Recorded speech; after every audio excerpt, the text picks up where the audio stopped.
My God, I hate drugs. Hindi nakaligtas sa bypass operation sa Laguna ang sospek na gumamit sa pangalan ng ating Pangulo. Pasadahan natin yan sa Balita 123, Chang Marks. Naku, ito Idol Rafi, isang ang Alyas Dutere ang napatay ng mga otoridad matapos manlaban sa operasyon sa May Kabuyaw. Nakuha sa kanya at isa pang kasamahan ang 2 baril, 6 na sachet ng shabu at marked money. Sa San Pablo naman, nakuha na ng body cam ang transaksyon at engkwentro ng isang drug suspect at isang pulis. Napatay ang suspect na kinilalang si Jeffrey Tanaya. Hindi naman nasugatan ang pulis na nakasuot ng bulletproof vest. The construction of projects are being done by private sector contractors. And many of these, they would borrow money from commercial banks. But in terms of, the volume of funding, it's cheaper to get it from the government or from ODA. I mean, there's no comparison. How much do you charge? What, 20%, 10%, something like that? It's way. Sir. Sometimes within single digit. But Okay. we're not. Anyway. We admit we are. We are more expensive, admittedly, in 0.1. I guess I'm just saying that if there are delays, or because of course there's a premium anyway. There's also the other argument is that there'll be a big premium also in these other ODAs at first versus if it were done by a private sector. We're just there really to support. So however we can be used to get a better price, or if the effective project cost becomes lower, even if the funding cost is high, we're there to help. Can I just like to bring you into this, Mr. Teves? As a former senior economic manager with the government, do you think that the mix is right here, or is there a good point coming from the private sector? Well, the percentages have not been indicated, but I think qualitatively, Secretary Ben tried to suggest that there's a balance. But I think it's also situational in the sense that certain factors now are not exactly the same as they were a few years back. Even in terms of the macroeconomic indicators, we're facing a slight deterioration in the peso, and that would surely give us some concern on foreign borrowings. And then private sector participation may also be tapped because actually they're also ready, and the risks are going to be borne by them. And there are occasional requests from the governments from various sectors of the economy which were not anticipated and may not be anticipated really. So the government will have to anticipate how to fund this. Example of which is like the education for students in state universities, salaries for government employees and soldiers. I think maybe the government might want to consider looking at even the 35 projects that have been approved and see whether there should be more private sector participation through public-private partnership, and get them to bear more of the risk, but at the same time indicate to them that we'd like you to assure us that the timetable is within our own timeline. Ben mentioned about 29 versus 37. If they want 29, maybe one of the criteria should be whether the private sector interested can also meet that deadline. But this time they take the burden of the risk, they fund the project, they may want to borrow, but then that will give some flexibility on the part of the government to also anticipate other considerations, other requests in the future, social and education and so on. No. I would, in effect, suggest a more open attitude towards more public-private participation, including unsolicited proposal, and look at the macroeconomic indicators. They're not as comfortable as they were a few years back. So, yes, economic circumstances are changing. I would like to move on to a question for the Secretary, Pernia. And we talk about 75 projects, billions of dollars worth, and the government is taking such a big position in this, in sort of organising ODA, in doing own loans. Does the government have the capacity, does it have the expertise to manage this size project taken in its entirety? Or are you biting off more than you can chew? Well, the government has access to consultants too, technical experts as consultants, and by the way, in addition to the 75 flagship projects, there are about more than 400 minor projects in the provinces having to do with road widening, irrigation projects that are not as expensive as these flagship projects, and they're also going on. And there's also a lot of construction going on in the provinces and in the regions to satisfy pent-up demand for water supply and other infrastructure needs, markets, and other infrastructure. But do you need to expand your own department to net and all the ancillary departments to actually deal with this influx of projects?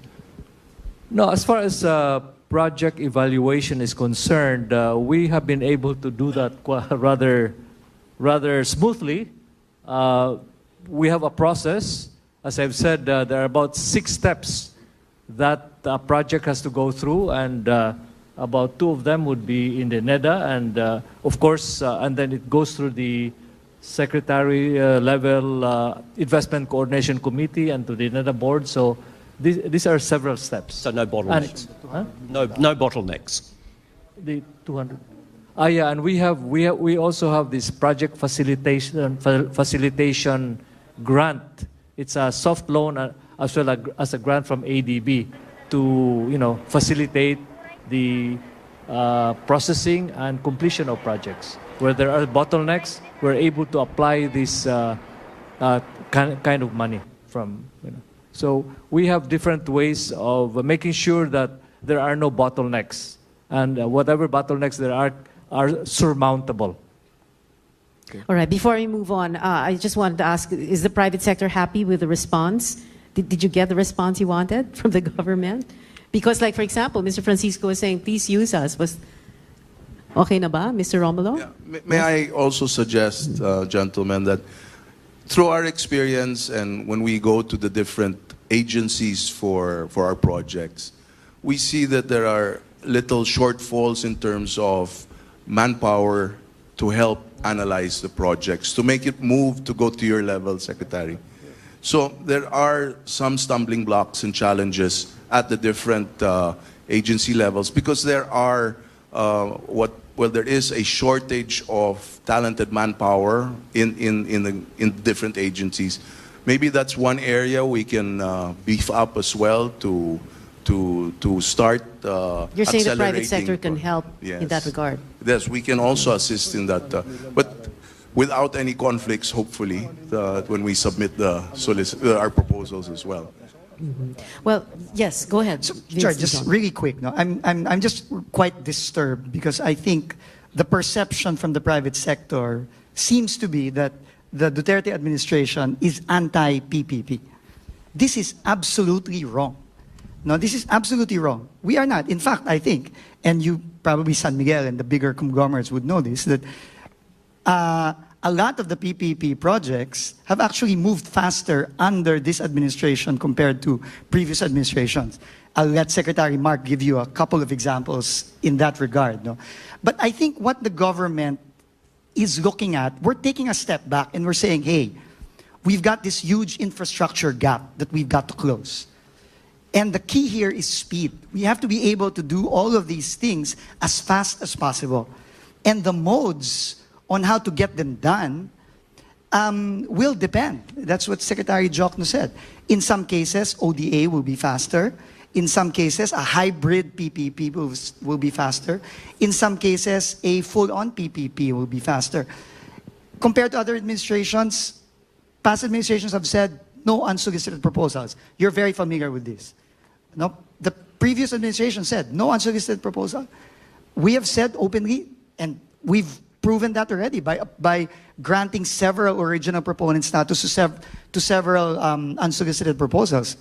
Secretary Tugado would be witness to that. So I think that's a complete misrepresentation of reality, This government is not anti-PPP. We want to work with the private sector, but let's sit down, let's look at these projects that we badly need, and let's see what mode is the fastest. Because bottom line, that's it, right? That's the goal. To Secretary do Tugad. things faster. The offer of the private sector in terms of extending funding opportunities, in terms of talents and skills, are most accepted and are most welcome. In fact, we'll always reach out to the private sector when the need arises. But as Vin said, we have considered all the opportunities available. There will always be a basket available, a basket of funding requirements to fund different projects. There will always be a basket of talents to address different requirements on projects. Let me be very specific. As we discuss funding, as we discuss cooperation or offer of skills and talent, remember, the Duterte administration is barely 2 years. And what have we done in barely 2 years? Let's go to actual accomplishment. Let's talk about the airports.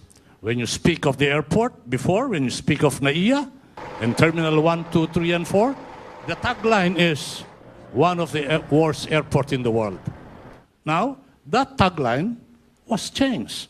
It is now one of the most improved airports in the world. Why is this so? Because there have been developments, construction, completed at that in relation to the airports. And the funding came from multiple funding sources, from unsolicited proposal to private, to GAA, to ODA. Let us be specific. Before, Panglao Airport in Bohol is just a topic for conversation. Secretary Diokno mentioned, by August of this year, perhaps it will spill for another 30 to 45 days, it will be commercially operational. You speak of Cebu terminal by June 17, June 7, it will be inaugurated and operational. Look at the airports all over the country. Before, you have a total of 11 night-rated airports. Now, as we speak, there are more than 16 night-rated airports, and it is the ambition of this Duterte administration that when the term is over, all the 44 commercial airports would have been night-rated. As we speak about night-rating capability of airports, we speak about the reality of how to maintain the safety and punctuality, predictability of air operation. When we assume there were only 3 radars, now as we speak, 10 additional radars are in place, adding to the predictability of air travel, security of the space. All these things are in force and in place. Funding from varied sources, from private to GAA to unsolicited proposals. This is what I'm trying to say. Let's go to maritime. For the first time, the month of January, we will be inaugurating ever, the first barge terminal in the Philippines. This is funded by a private party. You know, what is this barge terminal? This is a business model where the containers that normally ply the highway and the street, 20-footers and 40-footers all, will already move on water. It is hoped that when we implement this, the movement of containers on the road will be reduced by 35 to 40%. Funding, private.